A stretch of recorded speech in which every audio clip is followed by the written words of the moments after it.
The chair recognizes the gentlewoman from California, Ms. Lofgren, for 5 minutes. Thank you, Mr. Chairman, and thank you, Mr. Rosenstein, for being here with us today. You're a career attorney in the department, isn't that right? I would say I was a career attorney. Was a career attorney. Yes. You've spent your whole life working for the people of the United States as a career attorney until you were asked to fulfill the current function that you're As a U.S. attorney, I was a political appointee, so for the past 12 years, I've been a political appointee. 15 years prior to that, I was a career attorney. So let me ask you, in taking a look at the individuals who are working on the matters that we are discussing, are they career attorneys in the department who are working on this? Some of them are, Congresswoman. Under the regulation, the special counsel is permitted to request the detail of attorneys in the department who he believes will be helpful. He also has authority to hire attorneys from outside the department, and he's used both approaches. So wouldn't they be subject to the principles, the merit system principles in the Civil Service Reform Act? Yes, I believe they are. So, we've been on the committee here for a long time, and I remember back in 2008, there were allegations that the Department of Justice had used politics as a basis for hiring and firing in the department. And the Office of Inspector General and the Office of Professional Responsibility issued a report outlining the impropriety of using politics in personnel decisions. One of the things they said was that the department's policy on non-discrimination includes the Department of Justice needs to seek to eliminate discrimination on the basis of race, color, religion, sex, sexual orientation, national origin, marital status, political affiliation, age, and the like. So wouldn't that policy be governing the actions of the individuals working on this? You couldn't discriminate based on this whole list, including their political affiliation. Congresswoman, one of the advantages that I bring to the job is having been in and around the department for a while. I've seen mistakes that have been made in the past, and that is precisely one of the issues that I've discussed with our political appointees, that we're not going to do that we are not going to improperly consider political affiliation with regard to career employees of the department. Thank you very much. You know, I wanted to ask about a couple of concerns, and you may or may not have responsibility for this. If so, just let me know. I am concerned that the department has had a change in position on certain important voting rights issues. One has to do with the purging of rolls in Ohio. The department had previously argued against purging those rolls because the National Voter Registration Act prohibits the purging of voters simply because they haven't voted in a given period of time. And it's my understanding that the department is now arguing that Ohio can purge individuals from rolls even without evidence that they have moved. Additionally, the department had argued that the state of Texas ID law had discriminated against individuals, and that the department has changed its position on that, and the law is currently drafted probably excludes up to 600,000 Americans from being able to vote because of the the draconian ID laws. Can you give us any insight into why the department changed its position on these key voting rights issues? Congresswoman, I'm generally familiar. I don't know all the details of both of those matters, but as a general matter, it's important to understand that the ultimate determination about what the law means is made by a judge. Department officials obviously need to make a decision based upon a good faith analysis of the facts and the law, what position to take. It may be that new leadership of the department takes a different position, but I can assure you that's based on a good faith analysis, and there may be legitimate ambiguity in some of these provisions. And we are responsible for making our determination just like the prior administration made theirs, but ultimately it'll be up to a judge to decide what that law means. Let me just ask a final question. It's my understanding that under the order appointing him, Mr. Mueller has the authority to investigate matters that arose or may arise directly from the investigation, which would include crimes uncovered while he is investigating the main mission. So, for example, if he is looking at the Russia investigation and he finds out that the person he's looking at committed a bank robbery, he isn't required to ignore a bank robbery. Would that be a fair assessment of his responsibilities? It's a fair assessment. The time of the gentlewoman has expired. Mr. Rosenstein may answer the question. Congresswoman, it's important to recognize, because it's a special counsel, not an independent counsel, those issues are worked out with the department. So in the event that he came across evidence that was not appropriate for him to prosecute, he could refer it to other components of the department. So we wouldn't allow something like that to slip through the cracks, but we would make sure to route it to the appropriate prosecutor. Thank you, Mr. Chairman. The chair recognizes the gentlewoman from Texas, Ms. Jackson Lee, for 5 minutes. Deputy Attorney General, thank you, welcome, and thank you for your service to the nation. Allow me just for a moment as I move on my questions to indicate that I am shocked and baffled the way some in the right-wing media and some of our friends on the other side show such contempt for the Department of Justice and the FBI and so much skepticism or mistrust of the Russian government. Let me briefly review for the record. The FBI and DOJ brought to justice and put away Timothy McVeigh, domestic terrorist who killed 168 Americans, Klansmen who murdered civil rights workers Goodman, Cheney, and Swerner, the Unabomber, terrorists who bombed U.S. embassies in Kenya and Tanzania, organized crime family kingpins, the murderer assassinated Medgar Evers, Pan Am 103 bombing, Soviet diplomat that had a spy ring during World War II, Aldra Ames, Richard Hansen, Alger Hiss, and others for espionage, World Trade Center bombing in 1993, TWA 847 hijacking, Lindbergh kidnapping, Beltway snipers, Klansmen who killed 4 little girls in the 16th Street church in Birmingham. And of course, on the other hand, the Russians are known for shooting down a civilian airline, KAL-007, killing 269 passengers and crew, annexing Crimea and invading Ukraine, killing journalists, propping up Assad, the butcher of Damascus, building the Berlin Wall, imposing an Iron Curtain against freedom, and committing cyber theft and conspiring and doing a sabotage of the American presidential election in 2016. Perhaps our friends on the other side of the aisle can show more respect for the FBI and the DOJ, as so many of us do, including myself. So let me ask these questions, and with my limited time, I really need just a yes or no. Are you in the business of helping to secure the elections in 2018 and making sure that there is an infrastructure in the DOJ to help states have secure elections? Yes or no? Yes. Special Counsel Mueller, I'm reminded, some of us would say we read it in the history books, of the Saturday Night Massacre. I know you must be aware of it. During the meeting of May 8, 2017, with you, Sessions, and the President, the day before Comey was fired, what did you discuss regarding the FBI investigation? Congresswoman, as I've explained previously, I'm not going to be discussing anything related to that until after the investigation. Thank you very much, Mr. Deputy Attorney General. Let me then go forward with the question of the protection of the special prosecutor. Do you have in place a protection scheme or system that would void a potential Saturday Night Massacre? Do you, in fact, have the authority to stand up against the president who is putting out the right-wing media to taint the Mueller investigation? Will you protect Mr. Mueller if he deserves the protection and has done nothing to violate his duties and responsibilities?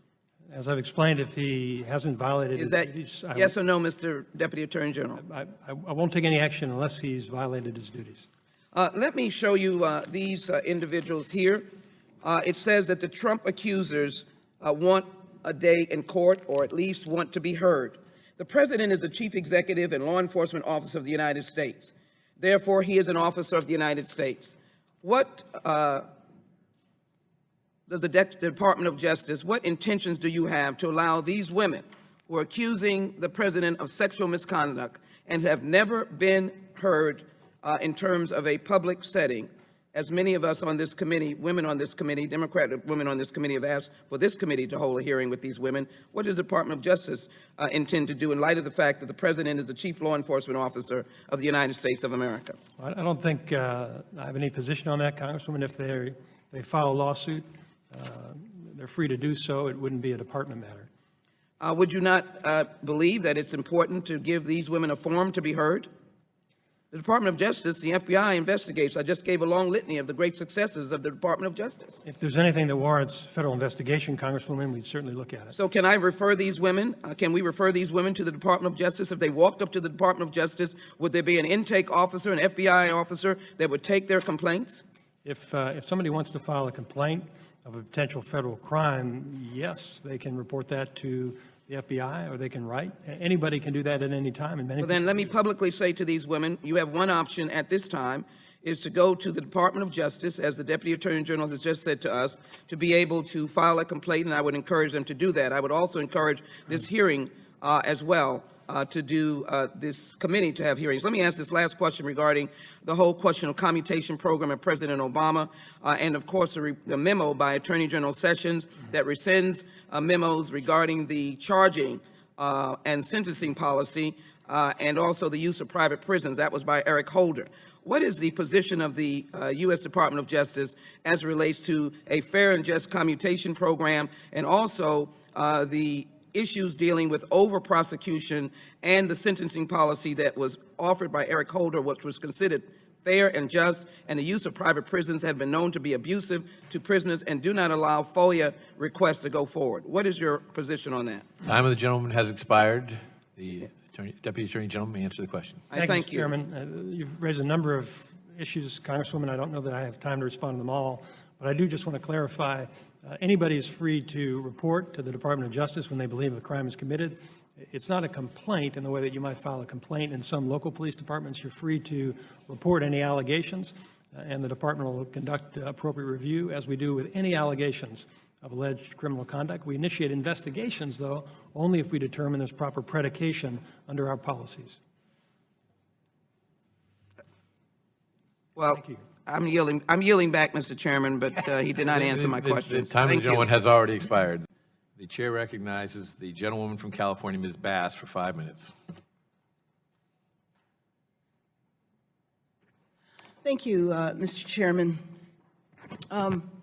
According to an August 17th FBI intelligence assessment titled "Black Identity Extremists Likely Motivated to Target Law Enforcement Officers," quote, "it is very likely that Black identity extremist perceptions of police brutality against African Americans spurred an increase in retaliatory violence."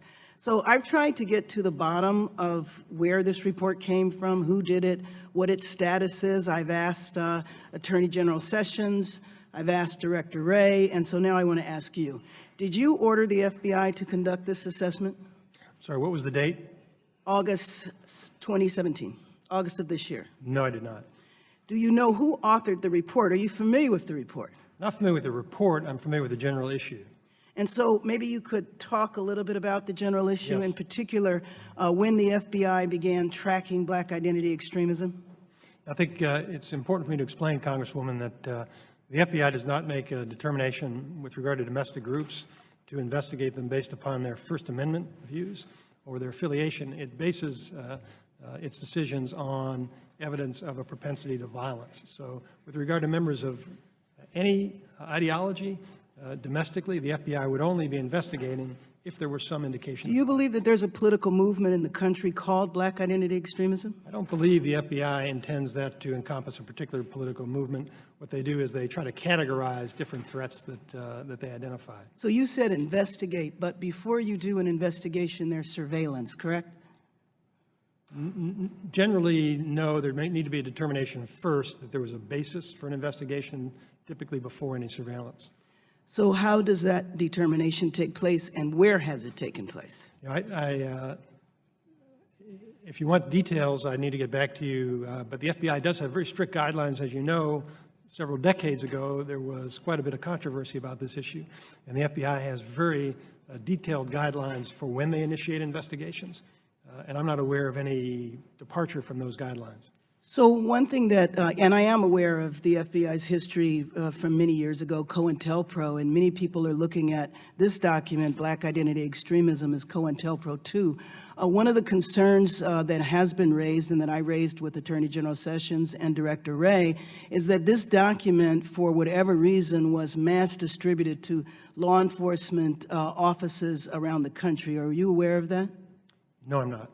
So when we talked to Director Wray, it wasn't clear how this term was even developed. In other words, what evidence was it based on to even come up with a term like that, and then to write a document about it, and then to distribute it to law enforcement around the country? I don't know the answer to that, Congresswoman, but if it's of any reassurance, I've been in this job for 8 months. I haven't seen any indication that the FBI is approaching this in a biased way.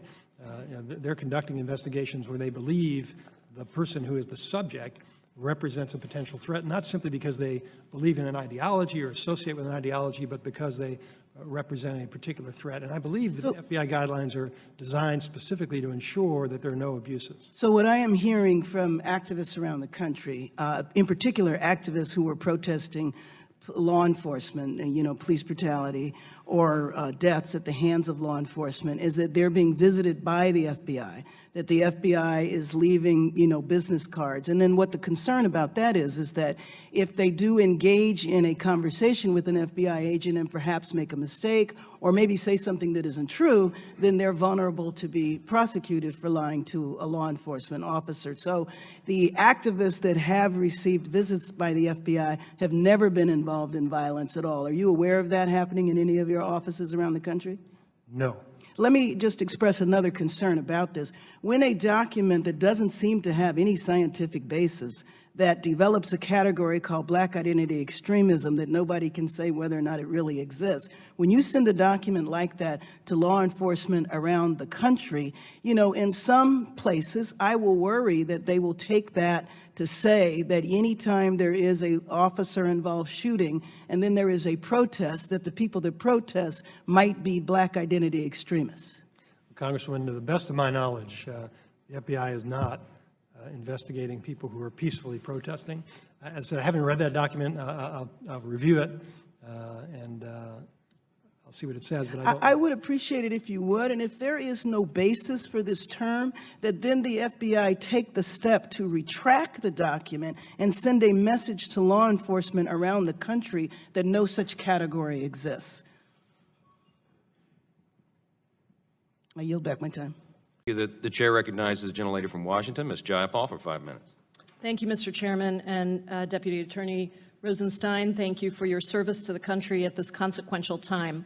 We have spent 3 hours, and many of my colleagues on the other side have continued to harp on the theme of expressing concern with FBI agent Peter Strzok and the text messages that were just released yesterday. But I'd like to remind everyone of where we were just a little over a year ago. The FBI was conducting investigations of Hillary Clinton's emails, and leaks occurred routinely. Reports cited anti-Hillary Clinton bias within the FBI as the cause of leaks surrounding the investigation of Secretary Clinton's emails. One current agent even described the FBI as, quote, Trump land. Another agent said that some within the FBI viewed Secretary Clinton as, quote, the Antichrist, and said, quote, the reason why agents are leaking is that they're pro-Trump. Now, these leaks had serious consequences, and they arguably swung the election results in Trump's favor. And I didn't hear any of my colleagues on the other side expressing concern about the FBI's bias last year when this was happening, despite the very real problems we were seeing. I agree with you in your earlier statement that political affiliation is different from bias. I believe I'm quoting you correctly when you say that. And I want to remind my colleagues that people are allowed to have their personal opinions and their political affiliations. For instance, Special Counsel Mueller and former FBI Director James Comey and you are lifelong Republicans. But that is not what is at issue. As much as my colleagues on the other side would like to deflect attention away from the urgency of the special counsel's investigation into obstruction of justice and collusion at the highest levels of our government, it is clear to me after listening to 3 hours of questioning that none of this is about text messages. It is rather a full-fledged irresponsible, and very dangerous attempt on the other side to attack and undermine Robert Mueller's investigation and his credibility, and to lay the groundwork for a desire to fire Robert Mueller or invalidate the results of his investigation, acts that I believe would cripple our democracy, and acts the likes of which we have not seen since Watergate. Let me just warn my Republican colleagues and the American people that history will not judge those acts kindly. And being dragged into a president's personal vendettas or apparent attempts to undermine the very fundamentals of our democracy is something we must resist. And so, Deputy Attorney General Rosenstein, let me just ask you again, in your role overseeing the FBI, is it your sense that the FBI's impartiality is at any risk? It's important to distinguish the reputation of the FBI from the character of the FBI. The reputation obviously is damaged by every incident that comes to public attention, but the character of the FBI is a function of the approximately 37,000 employees. And as I said earlier, I've been very impressed with the character of the agents and employees who I know personally. And do you believe that the FBI as an agency is politically motivated? I don't believe you can characterize any agency, Congressman. We all recognize there can be individuals who do things they shouldn't do, but that's something that we address when it comes to our attention. Deputy Attorney General, what can you do to protect the integrity of Special Counsel Mueller's investigation and the results that it comes out with? Congresswoman, I don't think there's anything special that I need to do. Director Mueller has his mandate. He's conducting his investigation, and I believe he'll continue to conduct it until it's concluded.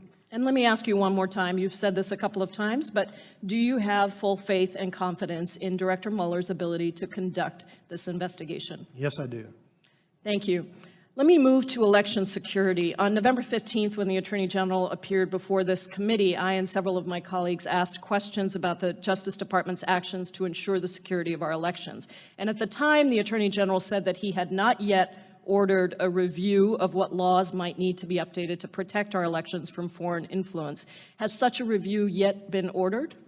I can tell you, Congressman, we have a lot of ongoing work relating to protection of elections. We don't have enough time to go through it all now, but that is a very high priority for us. We have met with, as the Attorney General and I have met with Director Wray and some of his experts, and we're going to continue to do everything that we can to ensure that our elections. Thank you, and we'd love to have an update on that. Let me use my last few seconds to ask you about civil rights. I have been very concerned that the DOJ is not actively defending civil rights and is instead dismantling critical structures and abandoning tools that for decades have been used by the Department of Justice to protect people from police brutality and discrimination.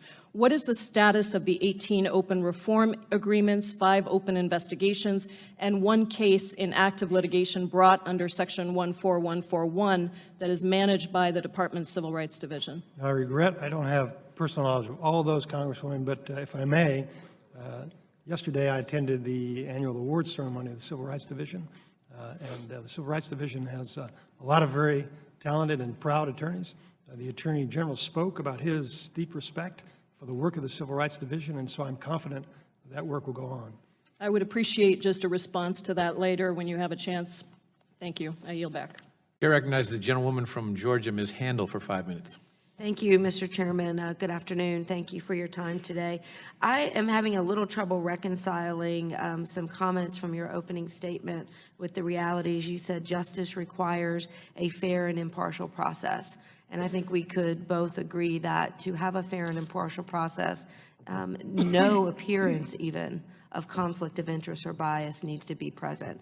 I want to ask specifically, it's my understanding that the text messages and emails that Strzok sent were specifically labeled, quote, mid-year exam or MYE or ME, which was the code name for the Clinton email investigation. Were those emails and text messages, were they put into the Sentinel case management system at the FBI?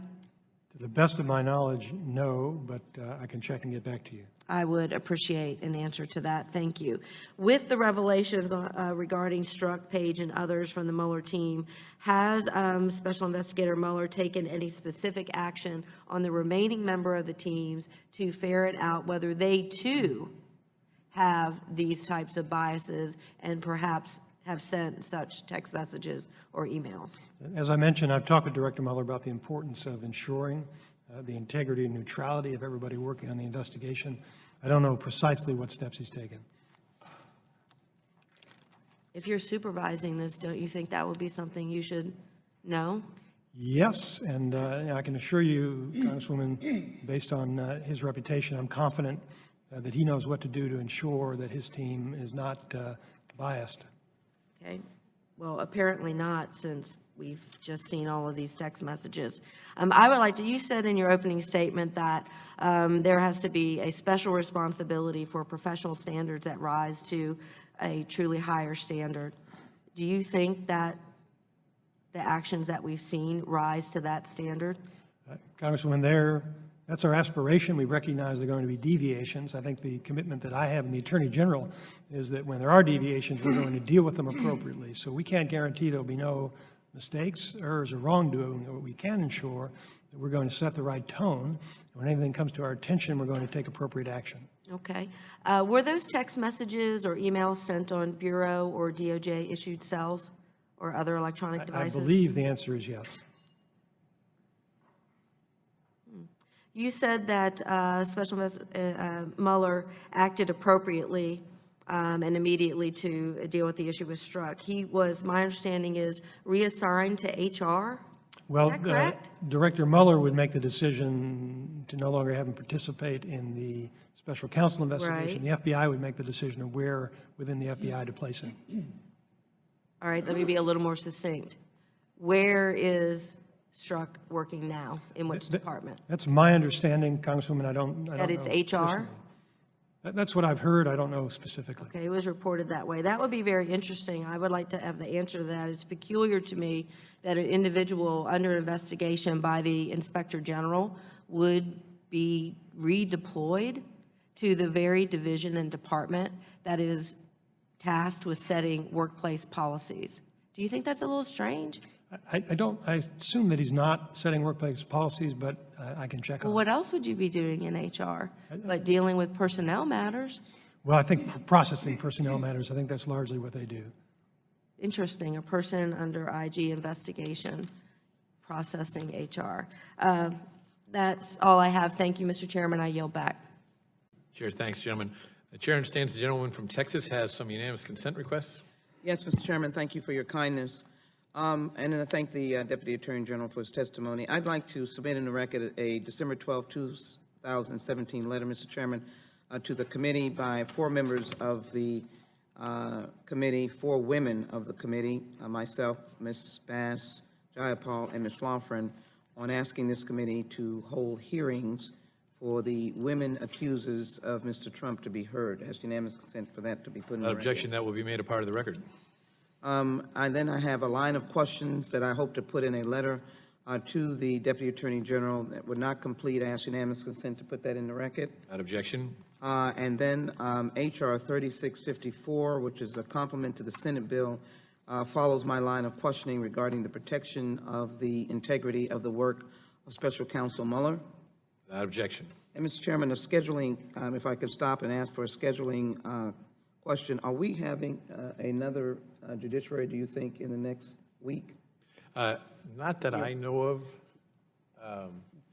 I do not think at this point we have any plans next week. And let me ask, I've been sitting here listening, but as well noting a lot of meetings are going on.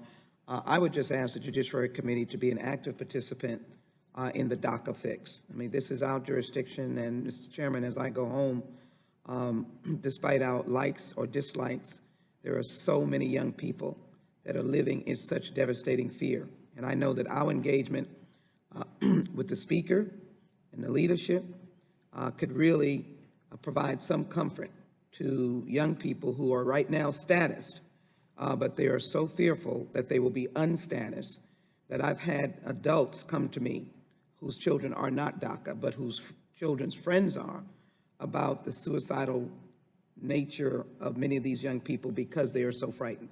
So I don't know whether we could fix it in the committee, there are bills, or whether or not you'd provide a dialogue with the now present ranking member and subcommittees, ranker and chair, that we look to see how we can fix this, or at least provide a clarifying message for these DACA young people as they go home. As we go home for the Christmas holiday. We are leaving young people coming home from school into homes that they are fearful that will be raided and that they will be immediately deported and not be able to even go back to school, medical school, PhD candidates, various other academic individuals, and then, of course, people who are working. I'm very concerned, Mr. Chairman. I understand your concern. As you know, the Speaker has appointed a task force on the majority side, of which 3 members of this committee, including myself, are involved. I'd be happy to have discussions with you about it. I also don't believe that DACA recipients, where the program has been extended through March, need fear what's going to happen here. And I do hope for an outcome that allows us to have the laws of the land changed to prevent this type of illegal immigration in the future, but also address the concern of these people who were brought here illegally, in many instances by their parents. And I hope for a resolution just like you do. Well, I'll take It you may up not be on- the same resolution you want, but I do want to. Well, I'll take you up on this order, and I would beg to differ that they were statused even as they came into this country through no fault of their own. So I don't want that to hang over their head that they're illegal. They've got a status here now.